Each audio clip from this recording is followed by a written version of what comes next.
নমস্কার বন্ধুরা, সবাইকেই সকালের অনেক অনেক শুভেচ্ছা ও অভিনন্দন জানাই।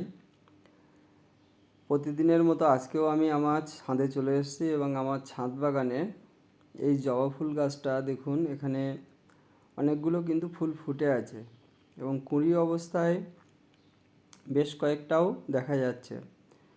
তো এই যে জবা ফুল গাছটা, এই গাছটা কিন্তু আমি কাটিং থেকে তৈরি করেছি।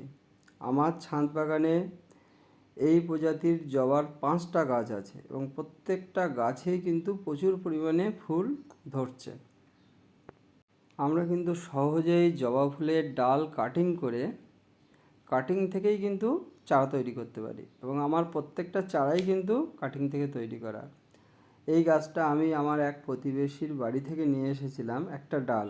সেই ডাল থেকে আমি আজকে 5টা জবা ফুল গাছ তৈরি করেছি। আর সবথেকে বড় ব্যাপার হচ্ছে এই ফুলটা কিন্তু প্রচুর পরিমাণে ফোটে, ফুলটা বেশ বড়ও।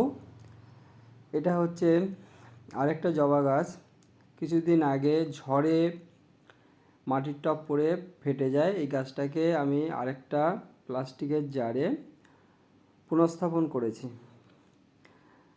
এগুলো হচ্ছে মাকি কাটিং থেকে তৈরি করা। এখানে জলের ড্রামে 3টে জবা ফুল গাছ আছে।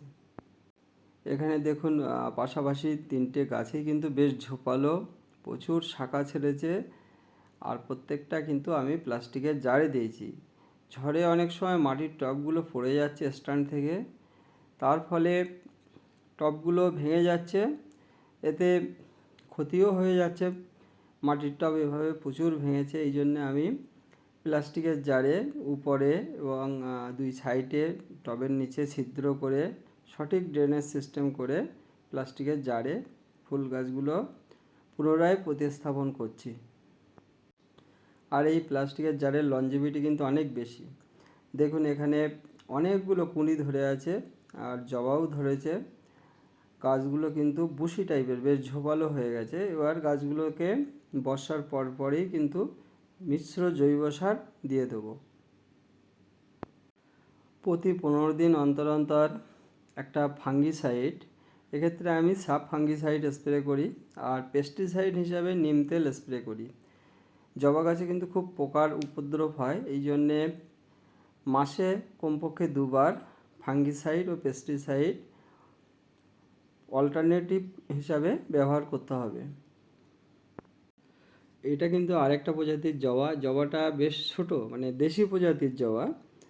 আর একটা বিষয় হচ্ছে যে টবটাতে এই গাছটা বসানো আছে, টবটা কিন্তু রিপোর্টিং করতে হবে। রিপোর্টিং না করলে এই জবাটা কিন্তু সাইজে বড় হচ্ছে না।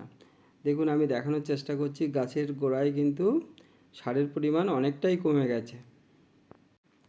জবা ফুল কিন্তু খুব ভালো একটা ফুল, খুব কম পরিচর্যায় আমাদের ছাদ বাগানে প্রচুর পরিমাণে ফুল দিয়ে থাকে।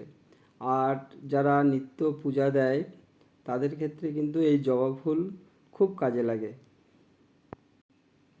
এটা দেখুন কুঁড়ি, এই কুঁড়িটা থেকে কালকেই কিন্তু ফুলটা ফুটবে। এটা অলরেডি ফুটে গেছে। আমার ছাদ বাগানে 7 প্রজাতির জবা আছে। তো জবা ফুল পরিচর্যার ক্ষেত্রে একটা কথা বলবো, বছরে 2 থেকে 3বার কিন্তু গাছে খাবার দিতে হবে। আর বছরে যদি সম্ভব হয় একবার রিপোর্টিং করতে হবে, তাহলে কিন্তু গাছে প্রচুর পরিমাণে ফুল পাওয়া যাবে। আজকের এই ভিডিওতে আপনাদের সাথে কিন্তু আমার ছাদ বাগানে 5 রকম জবার ভিডিও শেয়ার করলাম। ভিডিওটা কেমন লাগলো অবশ্যই কমেন্ট করে জানাবেন। এখানে যে জবাগুলো দেখালাম প্রত্যেকটা জবাই কিন্তু আমি কাটিং থেকে তৈরি করেছি।